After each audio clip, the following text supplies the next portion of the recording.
किया करते थे ऋषभ देव जी। उन्होंने अपने पोते मारीची को उपदेश दिया, उससे लाभ तो बहुत हुआ। ये जैसे अब बता रहे हैं ना, तीर्थ व्रत श्राद्ध निकालना, पीपल की पूजा करना, भूत पिंड भरवाना, ये नहीं बताया करते हुए महापुरुष, वो केवल नाम आसरा दिया करते, ओम नाम का जाप देते थे। उससे लाभ बहुत होता था, बहुत होता था। और जो ब्रह्मा विष्णु महेश 3 गुणों तक की भक्ति बताते हो तो अक्षणिक सुख है, तुरंत ही भोग भागकर सीधे जल्दी में विनाश को प्राप्त हो जाते हैं। ये तो कति व्यर्थ मूर्खों की, नीच व्यक्तियों की ऐसी साधना बताई गीता में, वो तो दुष्ट आत्मा करते हैं और मूर्ख लोग राक्षस स्वभाव के। लेकिन उस मेरी भक्ति भी नहीं करते अर्जुन, मेरी भक्ति कर लेना ब्रह्म की भी, वो अभी इनसे 1000 गुना अच्छी है। तो वो 1000 गुना अच्छी भक्ति ब्रह्म साधना इन महापुरुषों ने की। मारीची ने अपने दादाजी अर्थात गुरुदेव को ऋषभ देव जी से उपदेश लिया और उसके बाद उनका बहुत लाभ हुआ। जैसे देव बना, फिर देव बना, फिर नीचे राजा बना, फिर देव बना, फिर राजा बना, फिर देव बना, फिर राजा बना। इतना लाभ बहुत गुना हो गया।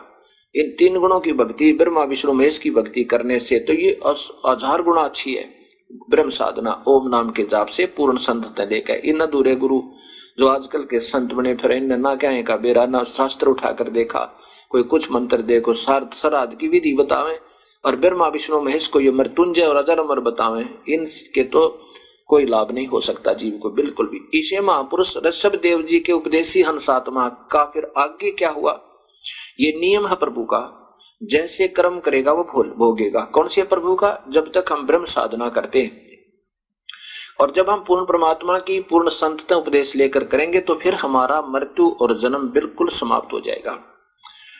अब उस मारीची ने ऋषभ देव जी से उपदेश लिया तो उसके बाद उनकी काफी बार स्वर्ग गया, फिर काफी बार राजा बना, फिर स्वर्ग गए, फिर राजा बने, फिर स्वर्ग गए।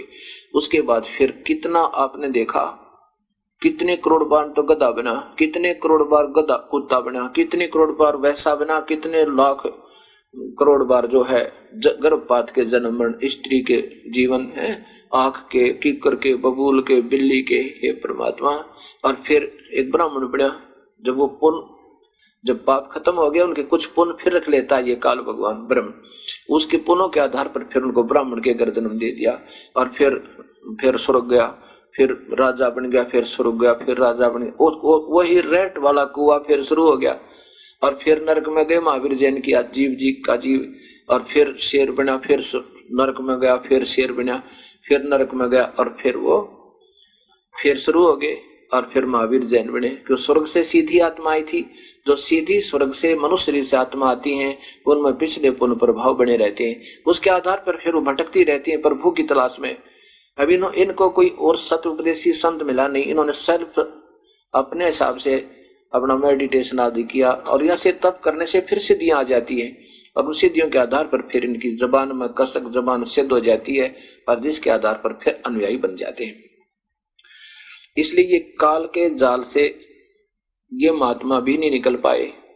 तो आजकल के जो केवल एक नकल कर रहे हैं ऋषि मुनि, वो मुनि बने फिरे, वो ऋषभ देव जी जैसे नहीं हो सकते। और ऋषभ देव के सीधे उपदेशी के साथ भी जन्म मृत्यु पशु जोनि वृक्ष के जीवन भोगना बना रहा तो ये मुक्त नहीं हो सकते, कोई भी मुक्त नहीं हो सकता। खुद ब्रह्म भी कहता है वो काल भी के मेरी भी जन्म और मृत्यु है। इससे तो कबीर साहब काट सकते इस बीमारी में। कैसे? इस दास के ऊपर जो असर हुआ इन बातों का वो कैसे हुआ? एक शब्द है कबीर परमात्मा की प्यारी आत्मा गरीबदास जी का, जो आंखों देखा सतलोक में कि वहां जाकर ये रोग कट सकता है। उसमें कहा कि मन तो चल रे सुख के सागर, जहां शब्द सिंधु रत्नागर, उस सतलोक में चलो जहां कभी दुख नहीं होता। और बताते हैं कोट जन्म तन भर मत हो गए, कुछ ना हाथ लगा रे, तो कुकर सुकर खरबा बोरे कौवा हंस बगारे। कहते हैं कोट जन्म तन भर मत हो गए और कुछ नहीं हाथ लगा रे। अब बताओ, जैसे ये महापुरुष स्वर्ग गए राजा बने, स्वर्ग गए राजा बने, जैसी बात मान ले मैं पृथ्वीपति हूं और सारा देश मेरे अंतर्गत अरीब मृत्यु हो जाए मेरी, बता मेरे साथ किया गया, ये तो यही रह गया, ये तो बंजारा है, ये करोड़ों व्यक्ति मर गए यहाँ पर राजा हो गए और ये पृथ्वी यही की यही है।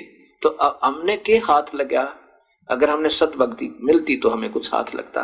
कोटि जन्म तो बरमत हो गए कुछ ना हाथ लग्या रे, तो कुकर सुकर खरबा बोरे कौवा हंस बगारे। और कोट जन्म तो राजा की ना, करोड़ जन्म तो तू राजा भी बना। और मिट्टी ना मन की आशा, और भिक्षक होकर दर दर घूमा ये मिला नी निर्गुण रासा। तो ऐसा भी साधक रहा कि एक टुकड़ा मांगा थोड़ा सा, उसको सुबह शाम उसी को खा लिया और लीन रहा इस शास्त्र इस ब्रह्म साधना में, लेकिन तेरा जन्म मरण नहीं मिटा। क्या बताया कि इंद्र कुबेर ईश की पदवी ब्रह्मा वर्ण धर्मराया, और विष्णुनाथ के पुर को जाकर फिर उल्टाए आया। इंद्र स्वर्ग का राजा, कुबेर धन का वित्तीय वित्त मंत्री वहां स्वर्ग का। इंद्र कुबेर वरुण धर्मराया, इंद्र कुबेर ईश की पदवी हम ब्रह्मा विष्णु महेश भी बन चुके हैं, क्योंकि ये इनका समय पूर्ण होगा, ये मर जाएंगे। फिर नए ब्रह्मा विष्णु महेश ये काल अपनी प्रकृति देवी पत्नी तय उस ब्रह्मलोक में फिर उत्पन्न करके तैयार रखा है। इनके मरते ही नया जवान बैठा देता है, ब्रह्मा को कमल के फूल पे और विष्णु शेष सैया पे और रुद्र को किसी कैलाश पर्वत के कोने में, और फिर इनको होश में कर देता है। फिर इनको नहीं मालूम हम कहां से आगे बेचारे ये ढूंढते फिर, ये असमंजस में है कौन है वो मालिक। इंद्र कुबेर ईश की पदवी ब्रह्मा वरुण धर्मराया, धर्मराय यहाँ का जो लेखा जोखा करने वाला वो भी मृत्यु में है। और विष्णु लोक के पुर को जाकर तू फिर उल्टाए आया, क्योंकि यहाँ पर विष्णु जी के लोक में जो सुविधाएं हैं वो इन अन्य लोकों से अच्छी मानते हैं। वो बढ़िया होटल रेस्टोरेंट है, अब उस रेस्टोरेंट में भी अपनी कमाई खाकर उस स्वर्ग में तो कहते फिर वापस आया। असंग जन्म तना मरत्या हो गए जीवित क्यों ना मरे रे, और द्वादश मद मैल मठ मोरे बहुर ना दे धरे रे। असंग जन्म तना मरत्या हो गए, ओए होए कलेजा हिल जाए इंसान का जब महावीर जैन जी के दुखा ने देख ले। लेकिन अब हम यूं सोचे वैसे कहे किसने देखा आगे कूता बने गधा बने। तो यहाँ बताते असंग जन्म तना मरत्या हो गए जीवित क्यों ना मरे रे। जीवित मरना है कि यहाँ के कोई सुख नहीं चाहिए हमने, और जो कमाई हम करें इस काल को दे देंगे, इसके प्रति हम बेनिफिट नहीं लेंगे, क्योंकि ओम नाम के जाप से वेदों की वर्णित विधि से प्रभु प्राप्ति नहीं होती।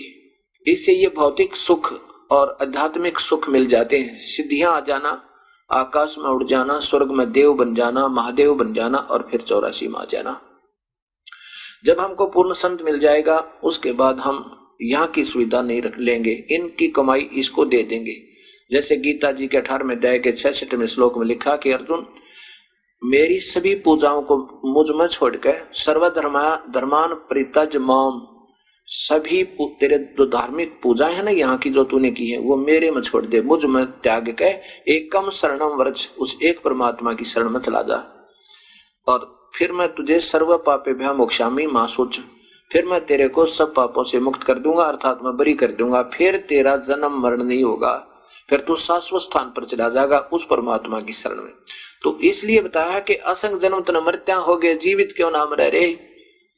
जीवित मरना है, मन चाहे कार ले ले, कोठी ले ले, शराब पी ले, मांस खा ले, टेक सिनेमा, इन सब को छोड़कर अपने भाग्य पर विश्वास करता हुआ, प्रभु पर विश्वास करता हुआ, ठीक है प्रभु आपके भाग में कुछ भी दे रहा देते, चाहे कार भी दे, कोठी भी दे, फैक्ट्री भी दे दे, तुझे कुछ भी दे दे, वो आपका भाग देगा, और भाग से अधिक भी ये परमात्मा कबीर साहब दे सकता है।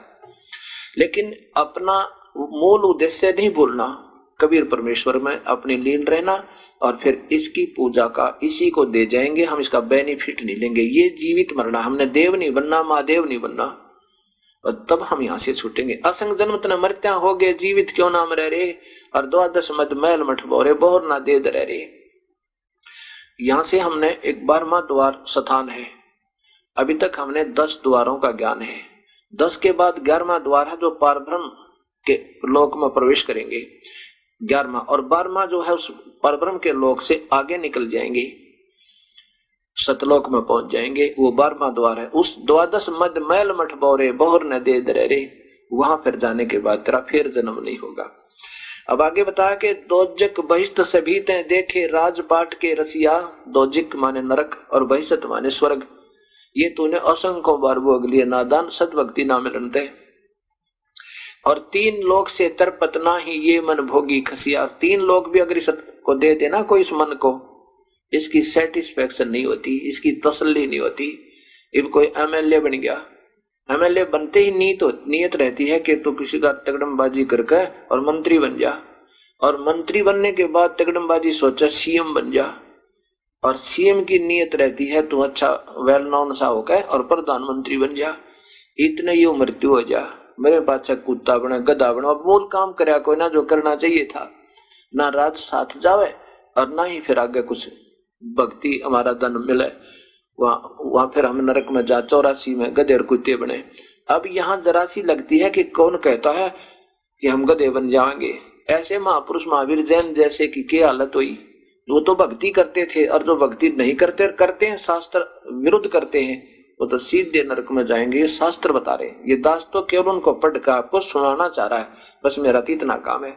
और आत्मा दुख पाती है कि प्यारी आत्मा इन नादान संतों के पीछे लग गए और शास्त्र विरुद्ध साधना करते हुए अपना जीवन व्यर्थ कर रहे हैं। क्योंकि मुझे ज्ञान हो गया इसलिए मुझे डर और दुख हो रहा है, इसलिए बार बार मैं कह रहा हूं, मुझे कोई स्वार्थ नहीं, परमार्थ हो गया, क्योंकि मेरी आंखें खोल दी भगवान ने और ऑपरेशन करने का मुझे ट्रेनिंग दे दी। तो इस ज्ञान से आपका ये आंखों, ज्ञान वाली आंखों का ऑपरेशन होगा और मोतियाबिंद हट जाएगा, और फिर देखना आपको वास्तविकता दिखेगी।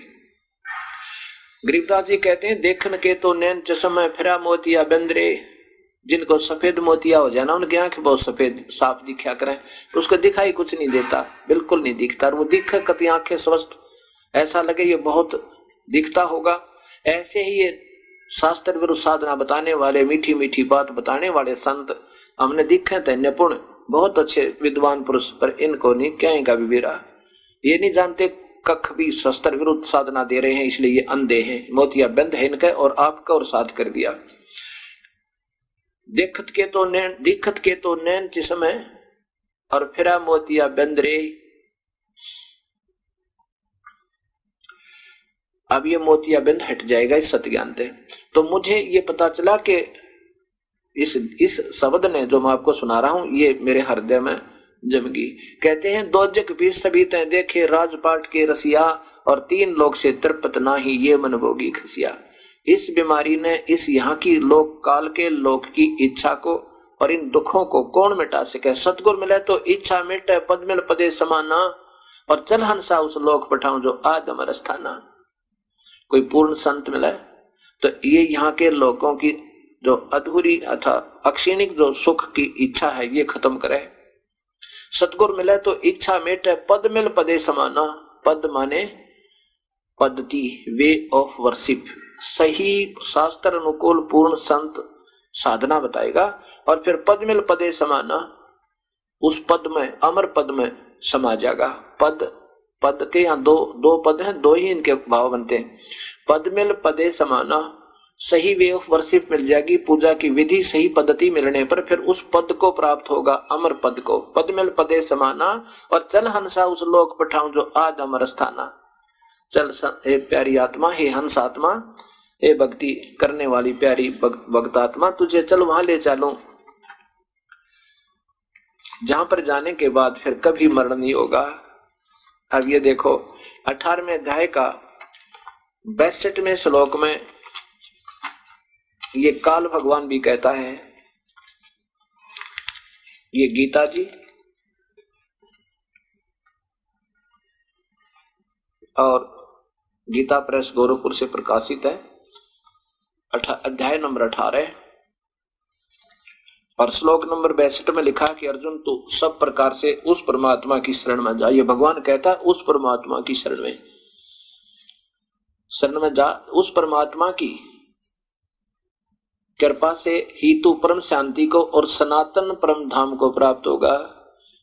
काल कहता है कि मेरे लोकों में कोई शांति नहीं है, और परम शांति और सनातन परम धाम शाश्वतम सथानम, इसको हम सतलोक कहते हैं।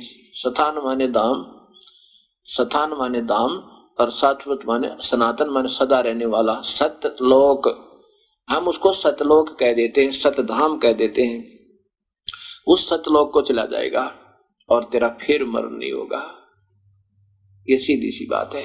वहां जाने के बाद हमारी फिर, तो इसलिए गरीबदास जी कहते हैं इस गीता जी के ज्ञान को अपने शब्दों में सुनाते हुए कि सतगुरु मिले तो इच्छा मिटे पद मिल पदे समाना, और चल हंसा उस लोक पठाऊं जो आदि अमर स्थाना, सदा रहने वाला, कभी सब सदा से वो है, अमर है, वो कभी विनाश में नहीं आता।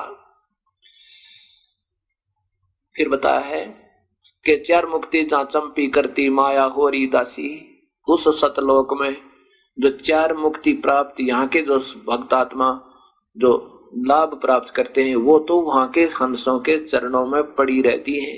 चार मुक्ति जहां चंपी करती माया हो रही दासी, और दास गरीब अभय पद पर से वो मिले राम अविनाशी, वो अविनाशी परमात्मा मिले। जो गीता जी में लिखा है कि हम मेरे और तेरे अर्जुन बहुत जन्म हो लिए, ये तो आपने अध्याय नंबर 4 के श्लोक नंबर 5 में पढ़ा, और दूसरे अध्याय नंबर 2 के श्लोक नंबर 11 में, और फिर 17 में देखो,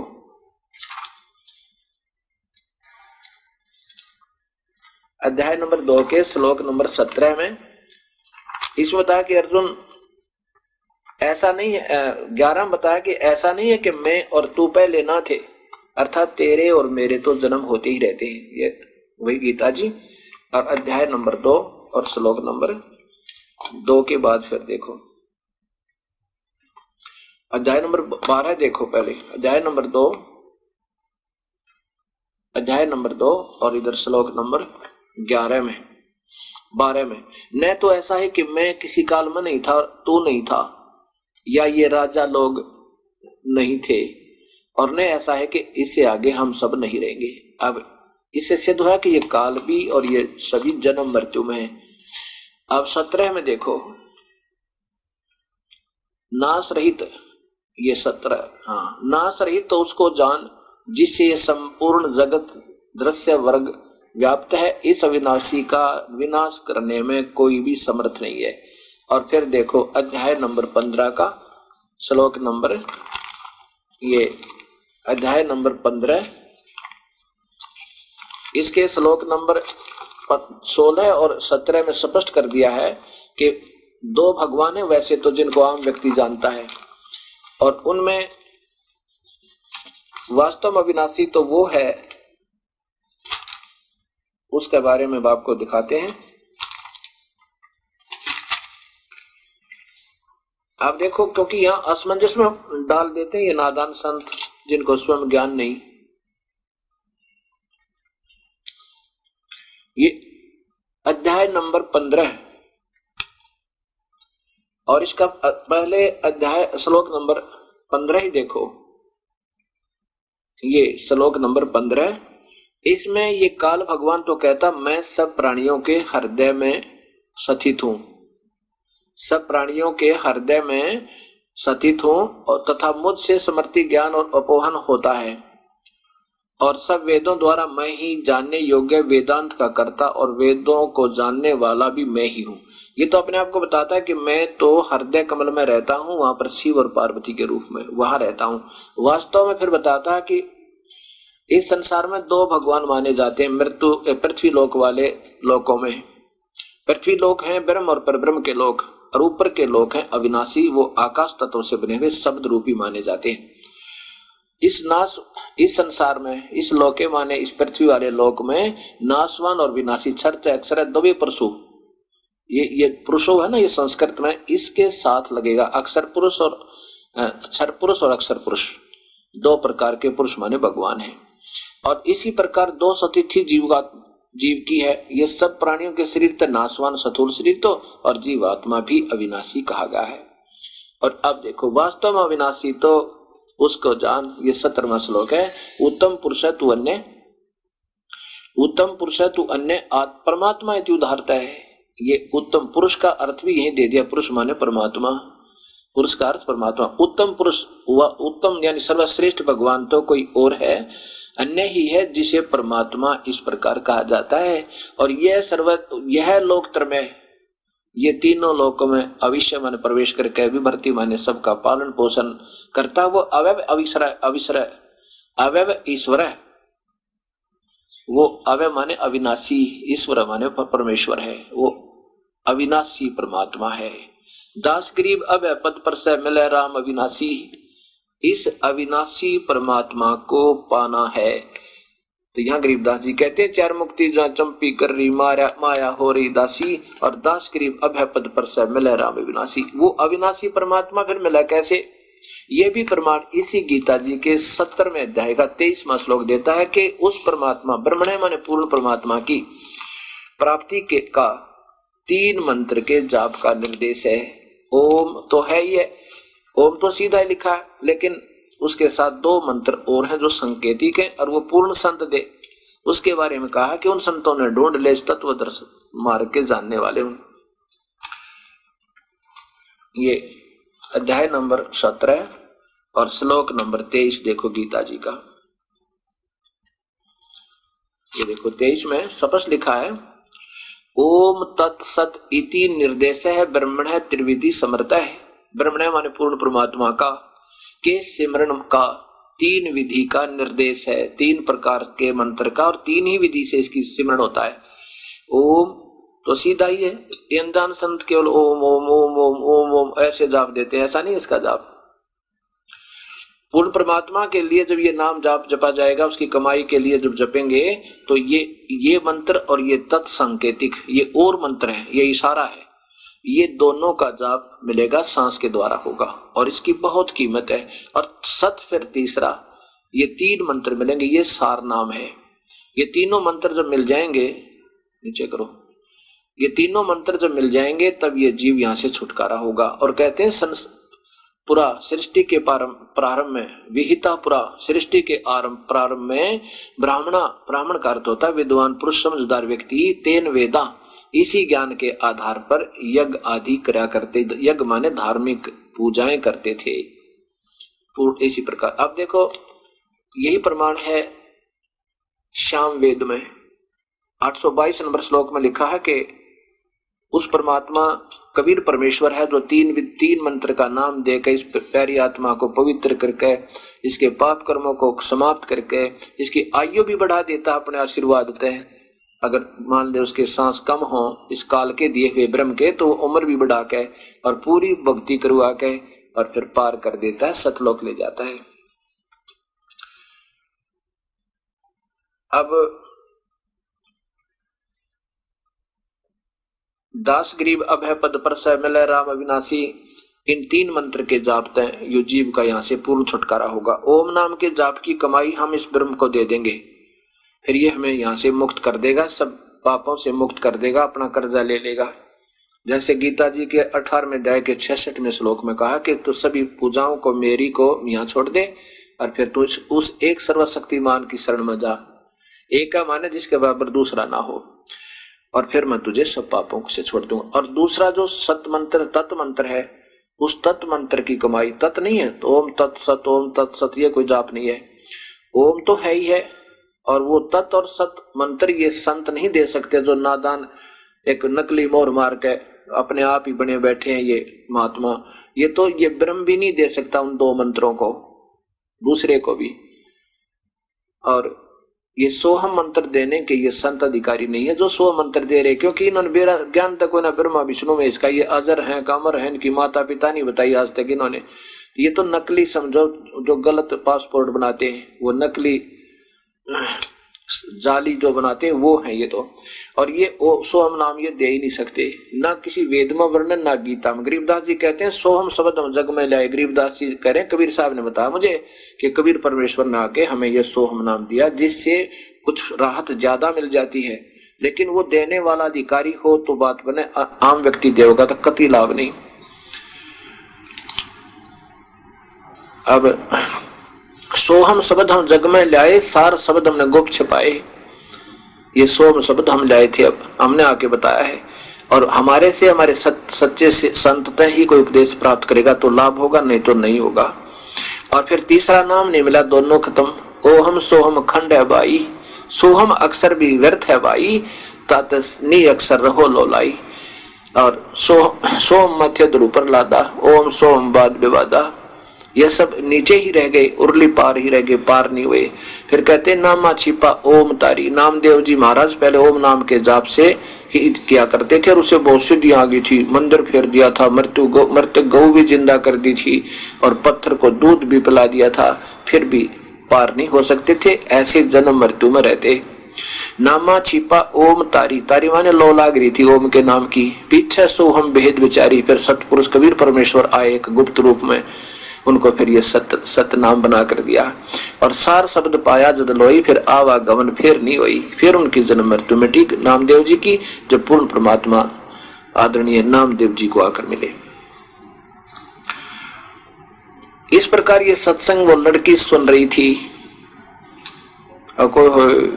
ऐसे ऐसे महापुरुष, और ये भी वैसा बने, महावीर जैन जी जैसी प्यारी आत्मा, पहले कितने अच्छे साधक थे।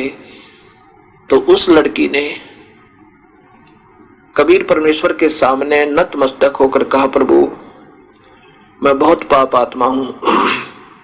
वो वैसा जो सत्संग सुन रही थी सतगुरु कबीर साहिब का, वो चरणों में गिरकर सत्संग के उपरांत बहुत फुट फुट कर रोई और कहा, दाता मैं बहुत पाप आत्मा हूं, क्या मेरे जैसी दुष्ट आत्मा का भी उद्धार हो सकता है?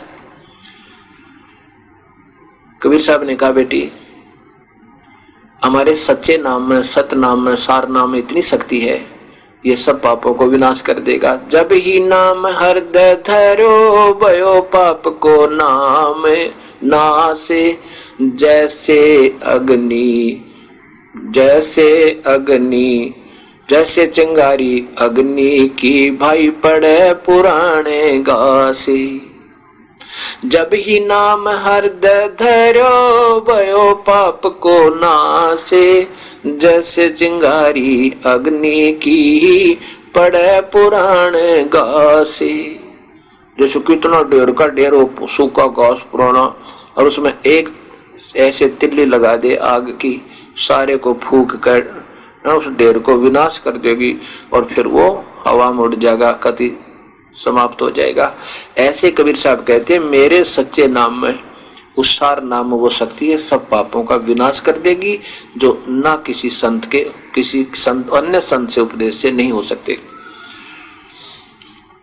जैसे फणपति मंत्र सुन राखे फन सकोरे, ऐसे मेरे सच्चे नाम से काल लेवे मुंह मूड़ी। ये काल जो कह मैं शुभ न खाऊंगा, और ये ब्रह्मा विष्णु महेश को भी नहीं बख्शता।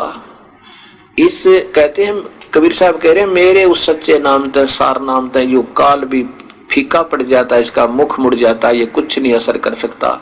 जैसे फनपति कहते हैं सर्प, फन वाला, और ऐसे फन उठाए खड़ा हो और डसने को तैयार हो रहा हो, और जैसे गारुड़ मंत्र बोल देता है, वो अपने फन को सकोड़ लेता है और भागने की चेष्टा करता है। ऐसे मेरे सच्चे नाम के सामने, सार नाम के सामने, ये काल भगवान ये मुंह मोड़ लेता है, ये हमारे हंस को कुछ नहीं दुख दे सकता। उस लड़की ने उपदेश ले लिया और फिर वो बहुत लगन के साथ, कबीर साहब ने कहा, बेटी ये बुरा काम त्याग दे, आज तय 2 रोटी भगवान तुझे जरूर देगा। कहने लगी, महाराज जी आज के बाद ये दुष्कर्म नहीं करूंगी और आपके चरणों में आपकी बेटी बनकर रहूंगी। ठीक से बेटी, भजन करती रहे और यह बुराई छोड़ दे। इससे अच्छा अपने कोई सब्जी बेच के काम चला ले, एक तेरा जीवन है, 2 रोटी करके आराम से खा सकते। ठीक है दाता, जैसे आप कहोगे ऐसे कर लूंगी। उसके बाद वो लड़की सत्संग सुनने के लिए हर सत्संग में पहुंचने लगी। अब ये सत्संगी जो होते हैं, ये स्वयं अधूरे होते हैं, इनमें स्वयं कमियां गणी होती है, वो दूसरे में देखा करते हैं। जो जैसे चोर होगा ना, चोर ने सारे चोर दिखाई देंगे, और जो नेक आत्मा है उसने चाहे चोर भी उसकी जेब भी काटता हो तो भी न सोचेगा, वैसे हाथ लग रहा होगा, क्योंकि वो स्वयं चोर नहीं है। ऐसे ही जिसमें आप कमियां होती हैं वो दूसरे में उतने ही देखा करता है। जब वो लड़की आने लगी सत्संग में, तो सब सत्संगियों के मन में फुसर फुसर होगी। कहने लगे, भाई ये तो बात बिगड़ गई, ये तो बदनाम लड़की है, बदनाम औरत से गुरुजिया की बेइज्जती, मतलब बात बना अलग ढंग से, गुरुजिया की तो बेइज्जती हो जाएगी, फलाना हो जाएगा, भाई इसको धमका दो, मत आवे। वह धमका दी, उसको डरा दिया कि तू मत आकर यहाँ पर बदनामी करने लग रही, हमारी सारी संगत में बिगाड़ेगी। अब वो लड़की जाकर गुरुदेव के सामने, कबीर साहब के सामने रोने लगी, कहने लगी दाता मेरा ठिकाना बताओ। पहले तो मैं पाप आत्मा थी ही, इसमें कोई शक नहीं मालिक, मुझे रास्ता नहीं मिला था। अब रास्ता मिला तो दाता मैं यहाँ आने पर न आने के लिए मजबूर की जाती हूँ। साहब ने कहा बेटा कौन क्या कहता तुझे बता। लड़की ने कहा महाराज जी आपके अपने सत्संगी भाई के हैं तो बदनाम औरत से या मत आया करे। कबीर साहब बोले बेटा तू खूब आकर डिट गए, और फिर भी तुझे कुछ कहेंगे नहीं, ज्यादा दिक्कत करेंगे तो मैं आ करूंगा तेरे पास, तेरे वहां पर बेटी चिंता ना कर, तो अपना कर्म बना ले।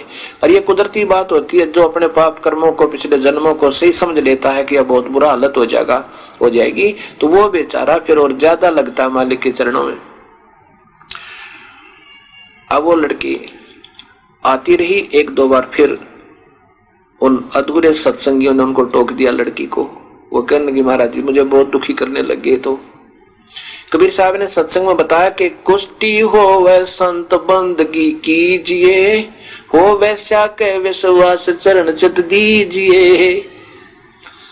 भक्तात्मा जो सत भक्ति कर रहा हो, चाहे उसका कोड भी लगाओ, उसको उससे नफरत मत करना। सत्संग में आवता प्यार देना, उसकी सेवा करना, उससे हर सुविधा देनी चाहिए, उसे नफरत नहीं करे, क्योंकि वो पिछला कर्म भोग रहा, पर भक्ति आगे की तो अच्छी कर रहा है। जैसे कहा था ना कि राम रटत को डीबला चो चो पड़े जो चाम, और वो सुंदर दे किस काम की जा मुख ना ही नाम। वो कर्म वश मान ले कोई कोड लगा हुआ बेचारे को, और उसको सत भक्ति सच्चा नाम मिल गया, उसके प्रभाव से कुछ दिनों में स्वस्थ हो जाएगा और उसका भविष्य बने। और जो सुंदर शरीरों वाले जो स्वस्थ है भक्ति नहीं करते हैं, वो सीधे गधे बने, उनकी भविष्य की कमाई नहीं हो रही। इसलिए कहा कि उसका भी आदर करे। और हो वैसा का विश्वास चरण चित दीजिए, अगर वैसा भी भक्ति करने लग जा उसके भी सम्मान करना, अपमान मत करना, क्यों फिर वो भक्त हो जाती है और भक्त और बुराई छोड़ देती है। ऐसे जब ज्ञान हो जाएगा। कुष्टी हो वह संत बंदगी कीजिए, वैसा का विश्वास चरण चित दीजिए।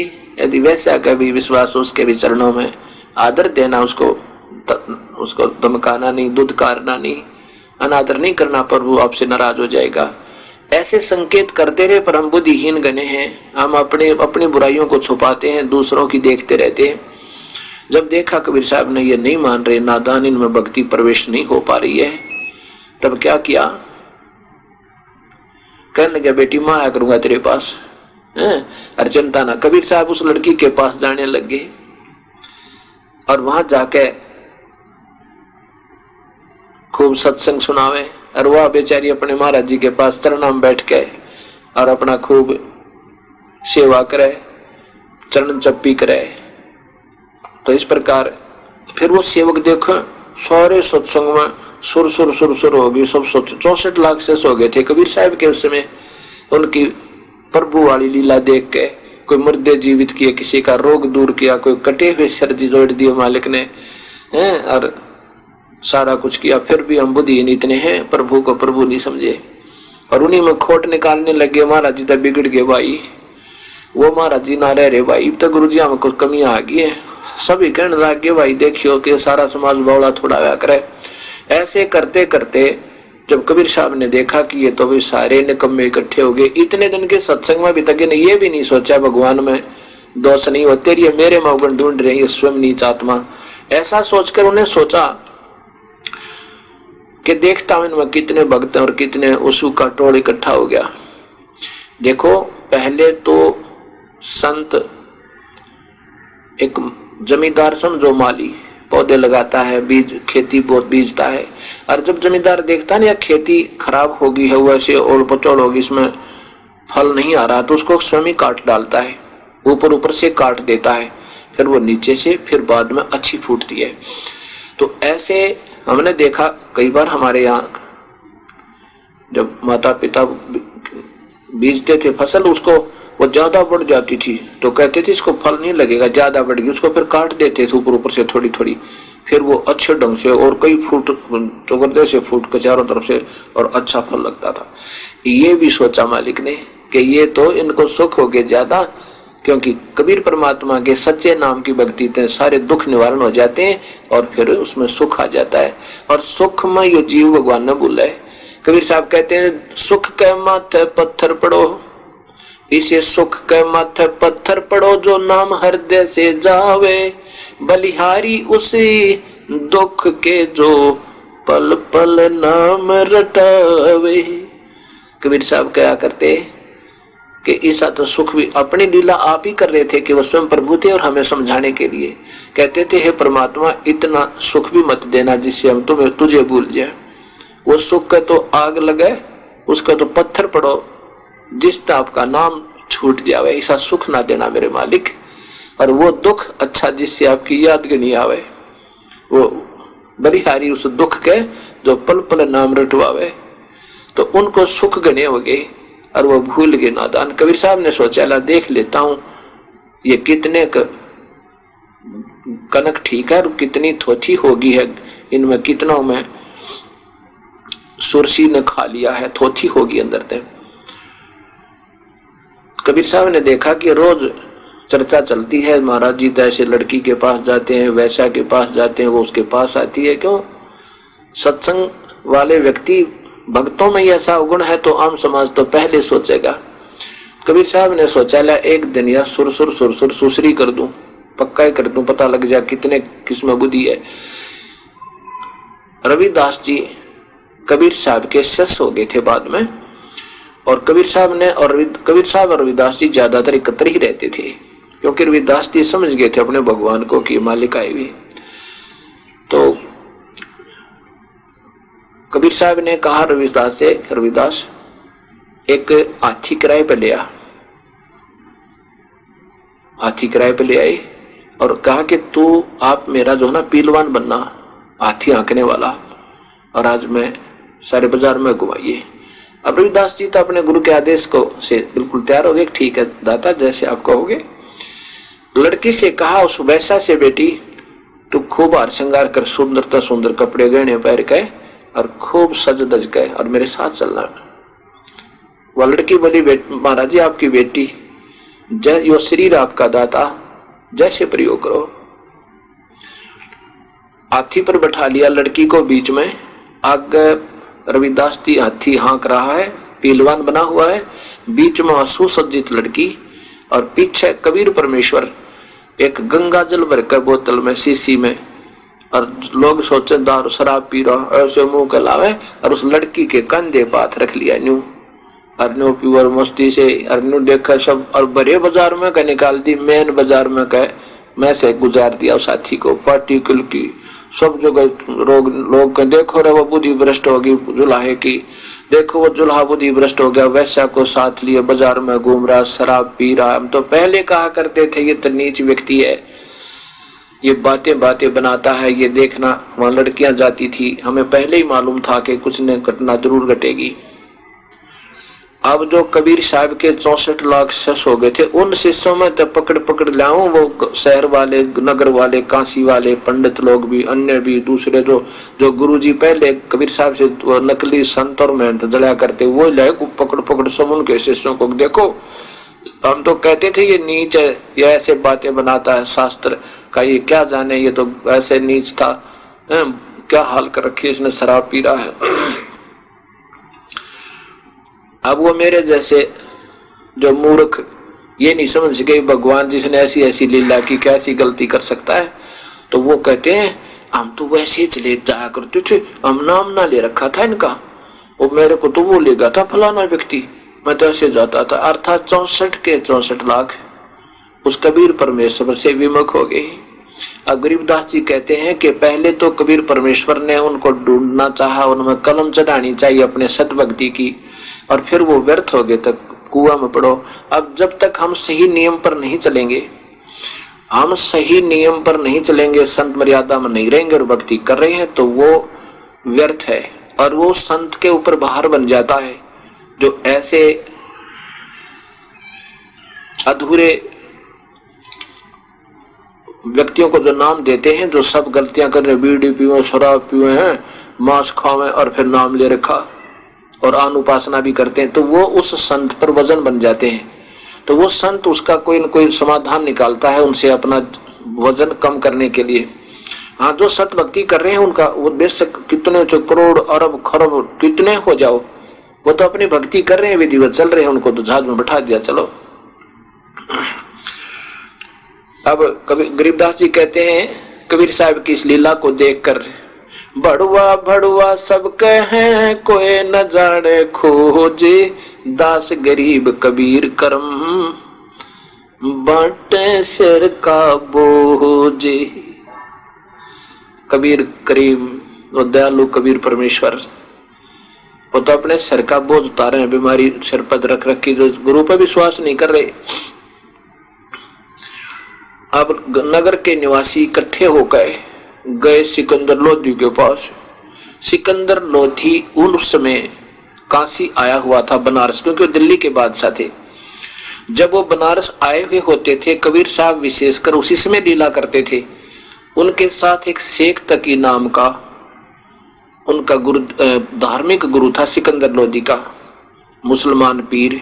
और कबीर साहब चाहते थे हो सका इस बुद्धि, इनकी भी बुद्धि ठीक हो जाए, शेख तकी की। अगर ये ठीक हो जाए, ये गुरु ठीक हो गया तो शिष्यों को तो यहाँ पर बता देगा, लेकिन ये गुरु ही ठीक नहीं हो सकते, ये तो स्वयं नरक जा सकते हैं, और शिष्यों को तो उन्होंने टिकट बनाई रखा है।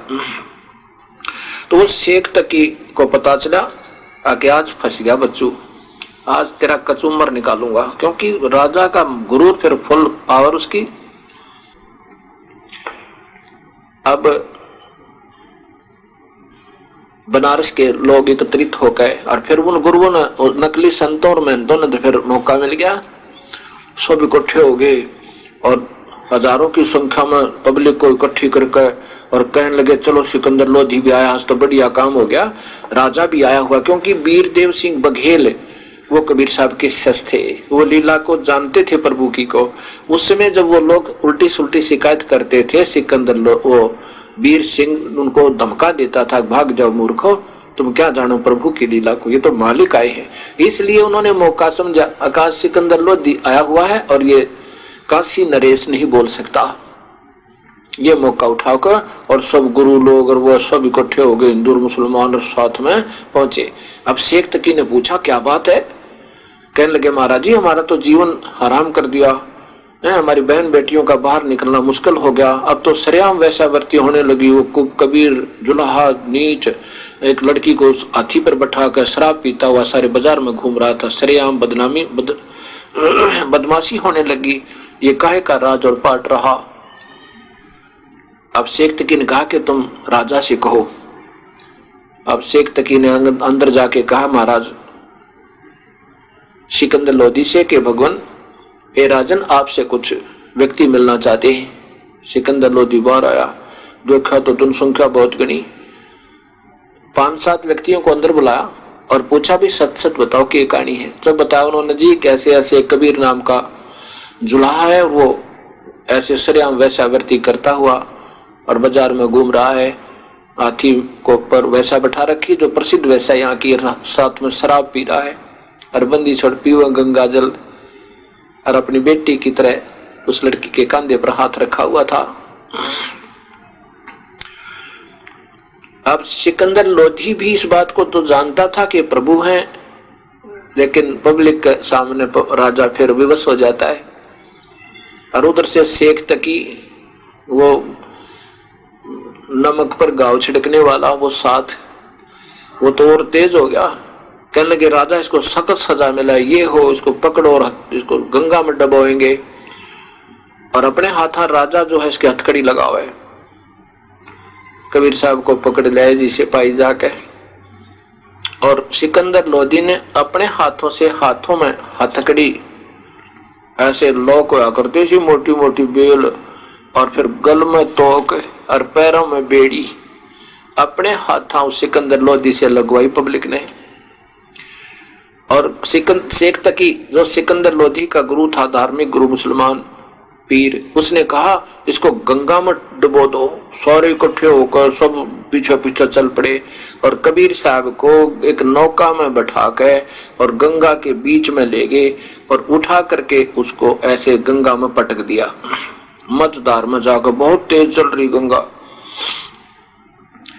ज्यों ही कबीर साहब पानी के ऊपर डाला, अपने आप हथकड़ी टूट गई, अपने आप निकल कर बाहर पड़ गई, जैसे नोक अपने आप निकल गई, और अपने आप ही हाथ पांव की बेड़ी टूट गई, गल की तोक टूट कर दूर होगी, टुकड़े टुकड़े गिरकर। कबीर परमेश्वर उस गंगा के पानी पर, जल के ऊपर जो नीचे से तरंगे जा रही थी, लहर उछड़ती हुई जा रही थी, उनके ऊपर विराजमान हो गया, बिल्कुल स्थिर पानी के ऊपर, और नीचे से ऐसे लहरें कूदती हुई, किलोल करती हुई जा रही हैं, और मालिक ज्यों का त्यों ऊपर बैठे हैं। और बाहर दर्शक हजारों की संख्या में। अब शेख तकी ने सोचा ये तो ना डूबी। शेख तकी बोला कि इसको पत्थर मारो। पत्थर मारे खूब बुरी तरह पत्थर मारे, नो ऐसे एक भी उनके पास नहीं जाओ, वहीं गिर जावे, साहिब की तरफ एक नहीं जावे। फिर उन्होंने सोचा कि इसका पत्थर बांधो। पत्थर बांध के फिर दोबारा नौका में उनको लाए, पकड़ के फिर ऊपर नौका में डाला कबीर साहब को, और फिर पत्थर बांधे भारा, और फिर पटको इसको उठा कर फिर पटक दिया, वो पत्थर के रस्से टूट गए, और फिर ऊपर बैठे मालिक।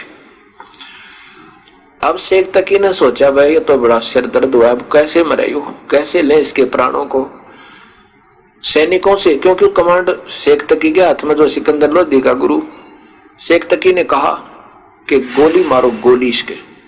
अब शेख तकी का आदेश और गोलियां शुरू होगी। एक भी गोली, एक भी बुलेट उस कबीर परमेश्वर की तरफ नहीं जाए, या तो वहीं बंदूक से निकलते निकलते पानी हो ले फ्यूज, या ऊपर नमुख हो जाए, या इधर जावे। अब शेख तकी ने ला कर रखी, सैनिकों पर डांट मारता है, तुम काहे के सैनिक हो, तुम क्या कर सकते हो, एक व्यक्ति नहीं मर रहा है। अब वो बेचारे डरते मंड रहे हो कर जाते, राजा ने बताओ था तुम्हारी नौकरी जावे। एक भी परमेश्वर की तरफ नहीं गई। फिर उसने सोचा, नो बोला ये जादू तंत्र जानता है। शेख तकी बोला, और जाओ तोब लाओ, और तोब ले आए। हे मालिक, 4 पैर 12 घंटे होते हैं, 4 पैर तक गोड़ तोब के गोड़े, और वह गोली चलती रही कबीर परमेश्वर पे, एक भी छींट नहीं लगी उसको। वो या तो वहीं गिर जा तोब के गोले फूज होकर पानी में बिल्कुल 10 फुट पे, या इतनी तेजी से जहां दूर जाकर किसी तालाब में गिरे, या प्रभु कृपा, और या गंगा के जल में, जल के बीच गबाक। ऐसा लिखा गरीबदास जी ने अपने प्रभु की लीला का विशेष चित्रण किया है। अब 4 पैर 12 घंटे तक जब वो थक लिए, तब कबीर साहब ने सोचा ये नादान, ये मूर्ख, ये शेख तकी के चक्कर में ये बूढ़ी आत्मा यहाँ दुख पाती रहेंगी और ये वापस नहीं जाएंगी। कबीर साहब ऐसे डुबकी लगा गए, सबने देखा डूब गया नीचे पानी में, और अब तो इसके ऊपर का रेत फिर जाएगा, खत्म हो गया। अब सब अपने हाथ पर मुंह धोकर चल पड़े, सबका मर गया, कट गया टंटा। कुछ व्यक्ति वहां पहुंचे रविदास जी के घर पे झोपड़ी में, ये बताने के लिए तू कहा करता वो अल्लाह है, वो खुदा आया है, स्वयं परमेश्वर है। अब पूछेंगे उससे कहाँ गया वो तेरा परमेश्वर? अब डूब गया ना पानी में, गंगा जल में डूब गया। जब गए ना रविदास जी की झोपड़ी में, अंदर देखा कबीर साहब बैठ के अपनी महिमा आप ही शब्द अर्थात एक गाना गुनगुना रहे हैं प्रभु स्तुति का, अपनी स्तुति आप आरती आप गावे, आप आरती आप साजे, आप किंगर आप बाजे, आप ताल ध्यान दनकारा, आप नचा आप देखन आ रहा। ये कबीर परमेश्वर आप ही सारी लीलाएं करता है।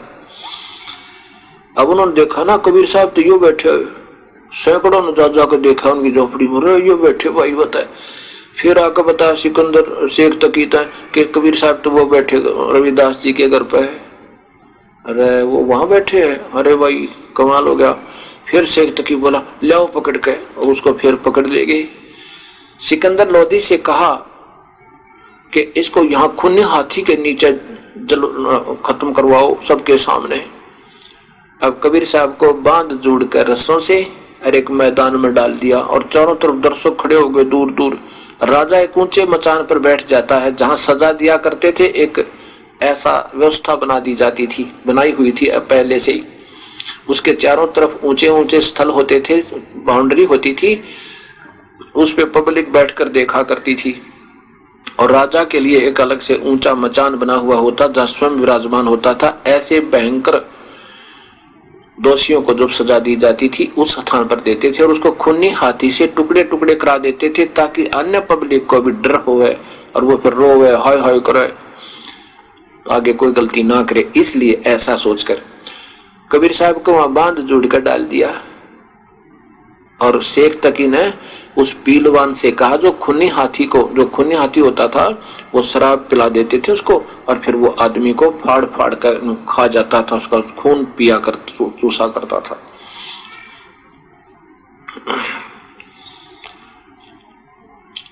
उस पीलवान से कहा कि अच्छी शराब पिला दे तेरे हाथी को और जाते इसके टुकड़े टुकड़े करवा दे, क्योंकि उसका दाग लग रही कि ये तेरा कांटा निकला, तेरे रोड़ा हो गया रास्ते में, इसने तेरी महिमा खत्म कर दी। पीलवान ने हाथी को शराब पिलाया और बैठ गया ऊपर और लेकर हाथी को चल पड़ा जिधर कबीर परमेश्वर को बांध कर डाल रखा था। अब थोड़ी सी देर में वो अपने आप रस्से तक टूट गए, साहब ठीक ठाक बैठे।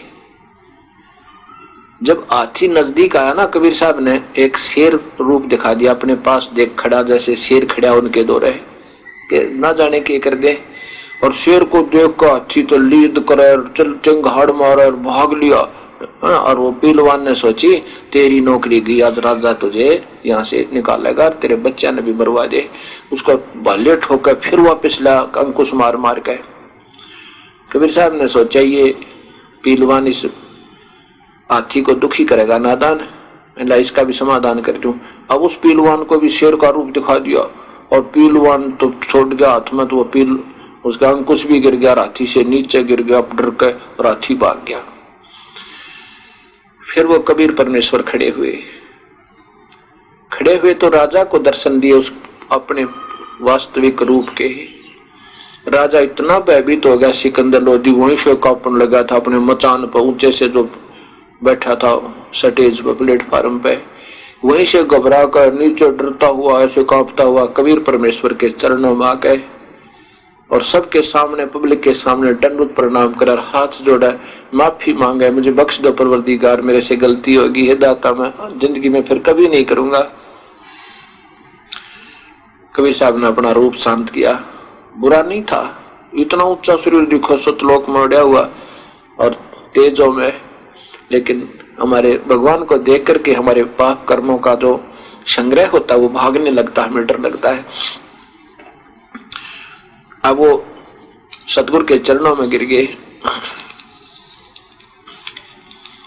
और क्षमा याचना करी कि प्रभु मैं आपको जान नहीं सका, आप तो मालिक हो, मैं तो आपको भूल जाता हूँ मालिक, मैं भूल जाता हूँ प्रभु, ए दाता आप तो वास्तव में प्रभु हो, आप अल्लाह हो, खुदा हो। कबीर साहब बोले ठीक है मैं जो कुछ हूं, पर तुम्हारी बुद्धि तो मलिन होली सबकी। अब सिकंदर लोधी ने जब चरण लिए तो बाकी वो गुरु लोग थे ना, नकली संत और महंत और वो सारे पंडे, वो सब नाराज हो गए। राजा तो फेवर लेता है, चल पड़े रूस को वहां तक, तो चले गए। अब कुछ दिनों के बाद क्या होता है, हाँ, एक अर्जुन सरजुन नाम के दो शिष्य कबीर साहब के थे। वो काफी दिनों के बाद, 2-3 वर्ष के बाद वापस आए थे, कहीं बाहर गए हुए थे। वर्ष भर के बाद आए होंगे, 1 वर्ष के बाद वो बाहर से आए। हमने इन बातों में नहीं उलझना चाहिए कि 3 वर्ष के बाद आए या 4 वर्ष के बाद आए या 1 वर्ष के बाद आए। हमने ये इस कहानी कथाओं को थोड़ा सा समझना चाहिए, इसका उद्देश्य क्या है बताने का, इन लीलाओं के करने का क्या कारण था। जब वो वापस आए अर्जुन सरजुन कुछ दिनों के बाद, तो सभी व्यक्तियों ने जो गुरु विमुख हो गए थे वो कहते हैं भाई अर्जुन सरजुन गुरु जी ने तो कमाल कर दिया भाई, गलती कर दी, चाड़ा कर दिया, हम तो कितना जोगे नहीं छोड़े उन्होंने। वो तो एक वैसा के लड़की के साथ ऐसे ऐसे किया उसने, हमने मना भी करा पर हमारी नहीं मानी भाई। और गुरु जी तो अब वो गुरु जी नहीं रहे। अब अर्जुन सरजुन कहने लगे रे मूर्ख हो, तुम्हारी जुबान कैसे हिल रही है प्रभु के प्रति, तुम क्या बोल रहे हो, तुम्हारे अंदर तो काल प्रवेश कर गया है, क्या कह रहे हो तुम नादानो। वो परमात्मा आए हैं, अल्लाह है स्वयं। ये नहीं हो सकता। एक ने कहा, दो ने कहा, तीन ने कहा, 10 ने कहा, 100 ने कहा कि नहीं यकीन होता है तो आज भी देख ले, लड़की के घर बैठे पाएंगे वह उस वैश्या के घर पे। अब अर्जुन सरदुन भी वश हुए कि भी देख लेते हैं चल के, क्या कारण है।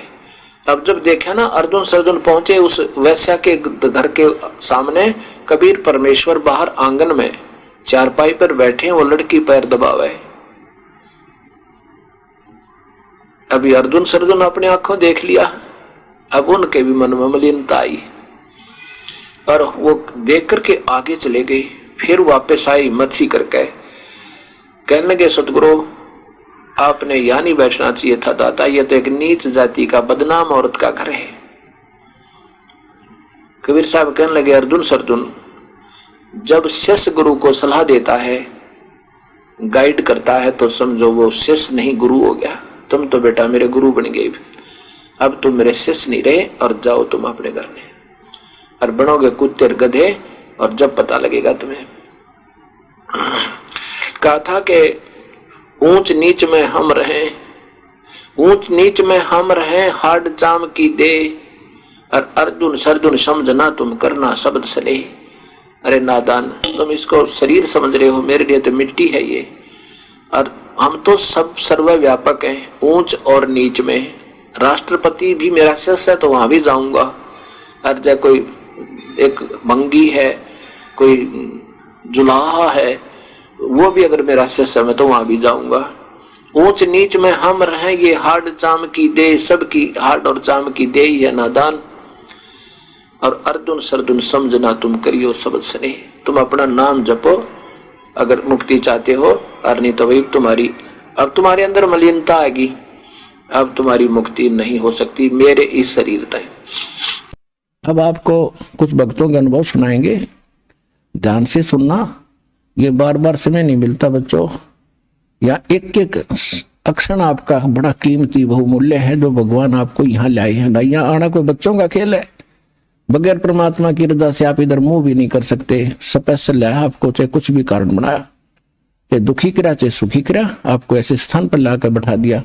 अब चर्चा सुना करो, एक एक शब्द को ऊपर विचार किया करो। अब सुनिएगा वो भक्तों के अनुभव। बहन जी नमस्कार। सर साहब जी। क्या नाम है आपका? मेरा नाम वंदना देवी है। वंदना जी कहाँ से आए हैं आप?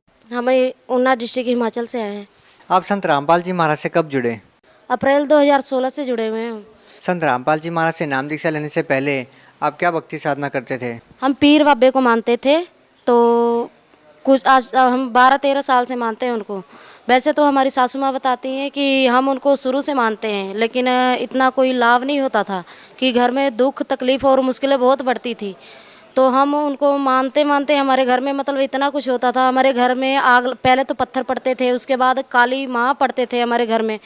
पूरे आंगन में मतलब अंदर बाहर सब खिलर जाते हैं। आटा रोटी बनाते थे उसमें भी सब कुछ पड़ जाता था। तो फिर उसके बाद आग लग जाती है हमारे घर में। एक दिन में 3-3 4-4 बार आग लग जाती है, सब कुछ जल जाता था। आप संत रामपाल जी महाराज जी की शरण में कैसे आए? संत रामपाल जी के महाराज शरण में हम इसलिए हमको किसी भगत ने बताया, उनका नाम है संजय भगत है वो, उन्होंने बताया। जब हमारे घर में आग लगी तो हम प्रधान के पास गए। हमारे घर में जो प्रधान था हमारा एरिया का वो नहीं आया, तो ये हमारे नज़दीकी थे, हम इनके पास गए तो ये हमारे पास आए थे। तो इन्होंने अपने गुरुजी के बारे में बताया। बोलते हमारे संत सतगुरु रामपाल जी महाराज के शरण में जाओ, बोलते आपको बहुत मतलब लाभ होगा।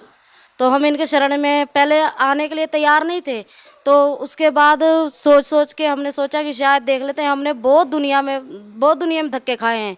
जैसे कि मतलब एक हिसाब की डेड बॉडी थी मैं, तो मेरे घर वाले मेरे को कभी इधर कभी उधर लेके फिरते थे। हमने यूपी बिहार और दिल्ली तक भी मतलब बहुत इलाज करवाए, लेकिन हमें कोई फर्क नहीं पड़ा आज तक। संत रामपाल जी महाराज से नाम दीक्षा लेने के बाद आपको क्या लाभ मिला? संत रामपाल जी महाराज से हमें नाम दीक्षा लेके ये लाभ हुआ भैया कि मतलब जो भी हमारे काम में अड़चन आती थी, जैसे हमारे घर में 3-4 दिन लगातार आग लगती रहती थी, एक दिन में 5-6 बार भी लग जाती थी, सब कुछ ही जल जाता था, राशन पानी चीनी खंड रसोई घर का सब कुछ ही जल जाता था, खाने पीने के लिए कुछ नहीं मिलता था। तो जो हमने बदन के ऊपर कपड़े डाले होते हैं वो भी जल जाते थे, उसको भी आग लग जाती थी। तो जब मेरे घर वाले बंद आग बुझाते थे तो उनके हाथ भी जल गए, 2 बार ही हाथ भी जल गए, फिर सारा सामान जल जाता था। तो संत रामपाल जी के शरण में आने से हमें ये लाभ हुआ कि अभी तक कुछ नहीं हुआ हमारे घर में, और उससे मतलब बहुत अच्छे हम फील कर रहे हैं कि जो भी मतलब हम इतने दुनिया में घूमते थे कि 1 महीना 2 महीना आराम रहता था हमारे घर में, फिर वही काम हो जाता था, कभी आग लग जाती थी, कभी कुछ हो जाता, कभी कुछ। जो बेड में नट लगाते हैं वो मेरे मुंह के रास्ते से निकलता था। तो एक पल के लिए ऐसा लगता था कि जैसे मैं बिल्कुल इस दुनिया में नहीं रहूँगी। तो बहुत लोग घर के परेशान हो जाते हैं, रोना पीटना पड़ जाता था घर में। फिर मुझे उल्टी आती थी, खून की उल्टी आती थी, बाहर सूखा सिंदूर बन जाता था। तो बहुत परेशान होते घर वाले भी, और जो देखने वाले होते थे वो तो हमारे घर में आते नहीं थे, लेकिन बाहर से बहुत लोग देखते थे, कोई हमारी मदद नहीं करता था। लेकिन मैं इतना ज़रूर कहना चाहूँगी कि जो भगत लोग हैं इधर से जुड़े हुए थे, उन्होंने हमारी इतनी मदद की। जो पप्पू भगत जी हैं, संजय भगत जी हैं, जिंदर भगत जी हैं, इन्होंने हमें गुरु जी के चरण में लगाने के लिए बहुत मतलब समझाव दिया कि मतलब आप इनके चरण में लग जाओ। हम 12-13 साल से बहुत परेशान थे, लेकिन आज तक हमको किसी ने सीधे रास्ते पे नहीं डाला। जो भी डालता था उल्टे रास्ते पे डालता था। कोई बोलता था चेले उस चेले के पास जाओ, कोई बोलता उस चेले के पास जाओ। जो चला जितना, अगर 20,000 मांगे उसको 20 देते थे, कोई 10 मांगे उसको 10 देते थे। हम 2 लाख रुपए हमने इलाज में ही मतलब बर्बाद किया है। तो बहुत कुछ होता था हमारे साथ। हमारे जो घर में रसोई घर में छुरी चाकू रखी होती वो भी उड़ के, हम तो डर के मारे से दरवाज़ा लगा देते थे, लेकिन चाकू छुरी भी उड़ के हमारी चीज़ें हमें उड़ के आके लगती थी। और जो दूध रखे होते थे, दूध भी छत से लग जाते थे। हम पीर बाबे के दिया चिराग जगाते थे, तो वीरवार को जगा के जब बाहर निकलते थे मेरे घर वाले, तो 2 मिनट बाद हम अंदर जाते थे, तो जब देखते थे छत में लगे होते थे। आपको जो इतनी सारी परेशानियाँ आई थी वो ठीक कैसे हुई? वो परेशानियां हमारी इसलिए ऐसे ठीक हुई, संत रामपाल जी महाराज की शरण में लगे हम पिछले 2 महीने से, तो हमें अब कोई दिक्कत नहीं होती, कोई भी परेशानियां नहीं आती। जब हम संत रामपाल जी महाराज से हमने नाम दीक्षा नहीं ली थी, तो जिस घर में हम रहते थे उस घर में हमारे बहुत कुछ होता था। तो हमने इस डर से मकान को बेच दिया, मकान को बेच के दूसरी जगह पे ज़मीन ली, तो वहाँ पे हमने मकान डाला। तो वहाँ पे भी आग लग गई, सब कुछ जल गया। हमारे 60,000 रुपये कैश भी नगद जल गए। तो खाने पीने के लिए कुछ नहीं बचा, तन पे कपड़े डालने के लिए भी नहीं बचा। हमारी जो नए मकान की ज़मीन की कागज़ थे वो हमने बैंक में रखा, जीव बैंक में। शुक्रवार के दिन हम बैंक में कागज़ रख के आए, शनिवार के दिन आग लग गई वहाँ पे। तो जो बैंक वाले थे वो बोल रहे थे कि आपने मतलब अपने घर से भूत भगा के हमारे बैंक में डाल दिया। तो उन्होंने हमसे पूछा था कि आप कोई पासपोर्ट लिखवा दो कि जो आपको पता रहे कि आपने पासपोर्ट बैंक में कोई रखवाया है। तो हमने उनको, मेरे मुंह से निकला कि आप लिख दो कि वीर साहब जी। तो फिर जब उन्होंने हमें बोला कि आपने अपने घर से भूत भगा के हमारे घर में बैंक में भूत को डाल दिया, तो हमने उनको ये बोला कि आपकी बैंक की फिर भी बहुत बचाव हो गया, बहुत लाभ हुआ आप लोगों को, क्योंकि पासपोर्ट हमारा कबीर साहब का था। क्योंकि जो परमात्मा है हमें उन पे पूर्ण विश्वास है। संत रामपाल जी महाराज के शरण में आने के लिए हम तैयार नहीं होते थे पहले, तो इन्होंने बहुत समझाया हमको कि आप उनके एक बार ही शरण में जाओ, आपकी मतलब जो भी कष्ट हैं, तकलीफें आपकी सब खत्म हो जाएंगी। तो हम तैयार हो गए, हम यहाँ संत रामपाल जी महाराज के चरण में आने के लिए। फिर हमको नहरियाँ लेके गए, वहाँ से नाम दीक्षा दिलवाई। तब से हमारे मतलब घर में कुछ नहीं होता, हमारे मन को बहुत संतुष्टि है कि जितना मन में डर रहता था उतना कुछ भी नहीं है। बहुत। आप भगत समाज को क्या संदेश देना चाहते हैं? भगत समाज को मैं यही संदेश देना चाहती हूँ कि एक सूचना मैं ज़रूरी दूंगी कि कुछ सहेलियाँ मेरी हैं कि जब बोलती हैं हमें कि ये जो संत रामपाल जी महाराज हैं, ये बोलती हैं कि ऐसे हैं वैसे हैं। हम देखिए, हमें इतना बताना चाहती हूँ मैं कि हमें डॉक्टर से मतलब इतना नहीं जानकारी वो करनी चाहिए, हमें इतना देखना चाहिए कि डॉक्टर ने जो दवा दी है उससे फ़ायदा हुआ कि नहीं। हमको जो फ़ायदा हुआ है, मैं यही कहना चाहती हूँ कि जो लोग हमारे गुरु के मजाक बनाते हैं वो गुरुजी के मजाक नहीं बनाए, नहीं तो उनके साथ क्या क्या होगा ये हम भी नहीं जानते। लेकिन हमारे साथ जो जो कुछ भी होता था सब लोग मजाक उड़ाते थे हमारा, ठीक है। तो इसलिए मैं उनको यही बताना चाहती हूँ कि जो भी अपने घर में देवी देवताओं को मानते हैं उनको भुला के हमारे गुरु जी संत रामपाल जी महाराज के चरण में आ जाएं, उनका कल्याण होगा, हमें पूर्ण विश्वास है। जी बहुत बहुत धन्यवाद। सत साहेब। नमस्कार जी। सत साहेब। क्या नाम है आपका? उर्मिला देवी। उर्मिला जी, आप कहाँ से आए हो? डिस्ट्रिक्ट बिलासपुर, गांव बलोटा से। बहन जी, संत रामपाल जी महाराज के शरण में आने से पहले आप क्या साधनाएं करते थे? हम सभी देवी देवताओं की, ब्रह्मा विष्णु महेश, इनकी पूजा करते थे जी। उन पूजाओं से आपको क्या लाभ मिला? इन पूजाओं से हमें कोई काफ़ी लाभ नहीं मिला, बस ऐसे देखा देखी में पूजा करते थे। भगवान की मन में तड़प थी कि भगवान की पूजा करनी है बस। आपकी जो भगवान प्राप्ति की जो तड़प थी वो कैसे पूर्ण हुई? आप कैसे संत रामपाल जी महाराज की शरण में आए? ये जी मैं टीवी के माध्यम से और मैंने सत्संग सुना परमात्मा की दया से, और मेरे समझ में ज्ञान आया उनका कि ये तो सही ज्ञान है। फिर वहाँ उन्होंने मोबाइल नंबर दिए थे, उनके माध्यम से मैंने ज्ञान गंगा मंगवाई और उस ज्ञान को पढ़ा। उस ज्ञान को पढ़ते ही मुझे पूरा समझ में आ गई कि ये तो भक्ति सही है और शास्त्रानुसार है। फिर मैंने देवी देवताओं की पूजा बंद कर दी, और जो ज्ञान गंगा मुझे मिली थी उसको जो मैं पढ़ती थी उसके आगे मैंने ज्योत जलाना शुरू कर दी कि यही सही भक्ति है। और मेरे मन में तड़प हो गई कि मैंने अब नाम दाम लेना है। मैंने घर वालों से बोला कि मैंने नाम दाम लेना है और ये सही भक्ति है, आप भी ले लो। फिर उन्होंने इनकार कर दिया कि नहीं, ये तो बहुत दूर है, अभी देखते हैं। फिर मैं रात दिन सोचती थी कि भगवान मैं कैसे आऊँ, हिसार तो बहुत दूर है, एक दिन की बात होती तो औरत जात है, क्या करूँ। फिर मैंने एक दिन परमात्मा ने मेरे सुनी, और मुझे कोई भक्त का संपर्क भी नहीं था नज़दीक में। फिर मैं क्या करती, तो फिर एक दिन मैं लदरौर में गई तो वहाँ मेरे नज़दीक ही एक भक्त था, उसके उन्होंने बस डाली हुई है, उस बस पर मैंने गुरुजी का नाम पढ़ा और उनके पास चली गई। उनके साथ मैं बरवाड़ा आश्रम में गई और नाम दान ले लिया। बहन जी, आपकी तरह ही लाखों करोड़ों महिलाएं ऐसी हैं जो देवी देवताओं की पूजा करती हैं, व्रत आदि रखती हैं, और संत रामपाल जी महाराज इन सब पूजाओं के लिए मना करते हैं। ना तो आपको देवताओं की पूजा करनी है, ना ही आपको व्रत आदि रखने हैं। तो बहन जी, आप इस बारे में क्या कहना चाहेंगे कि उन महिलाओं को क्या करना चाहिए? उन महिलाओं को देखो, आजकल 7 साल से 7-8 40 तक हमारे गुरु जी का सत्संग आता है, वेदों अनुसार आता है, यानी कि हम मानते हैं हमारी मोक्ष हमें भागवत में जाती थी तो हमारे पंडित जी बोलते थे कि मोक्ष कराना है तो श्रीमद् भागवत गीता को पढ़िए।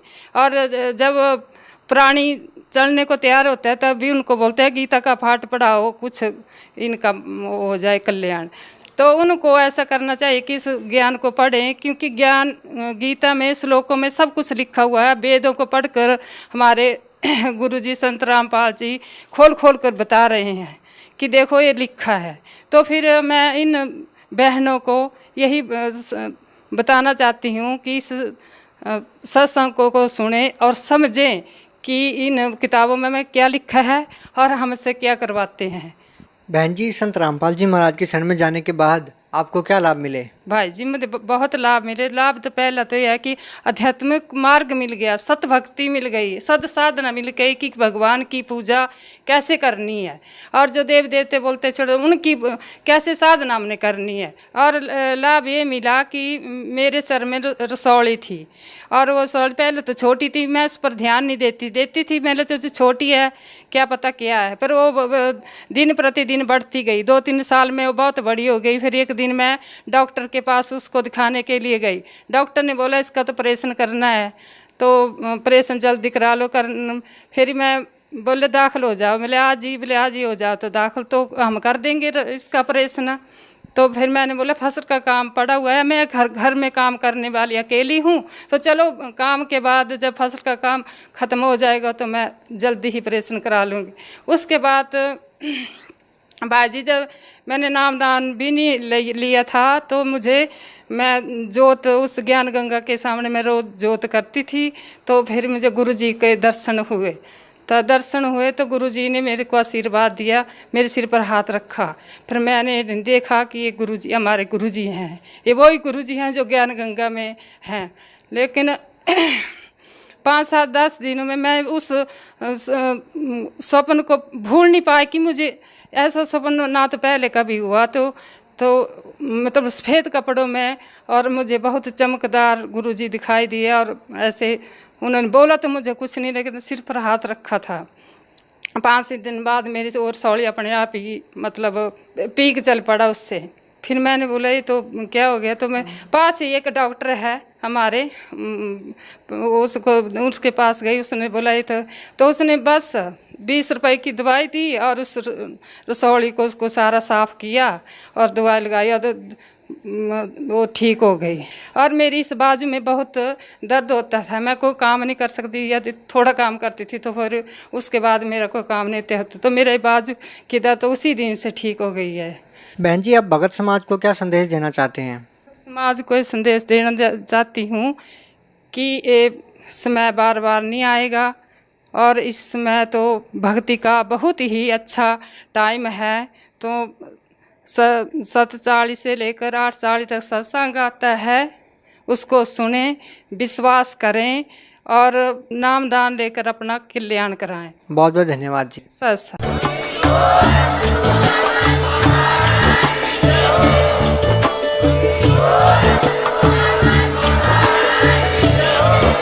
अगर आप ये वीडियो YouTube पर देख रहे हैं तो हमारे चैनल को सब्सक्राइब करें और बेल आइकन को दबाना ना भूलें। अगर आप Facebook पर ये वीडियो देख रहे हैं तो हमारे पेज को लाइक करें।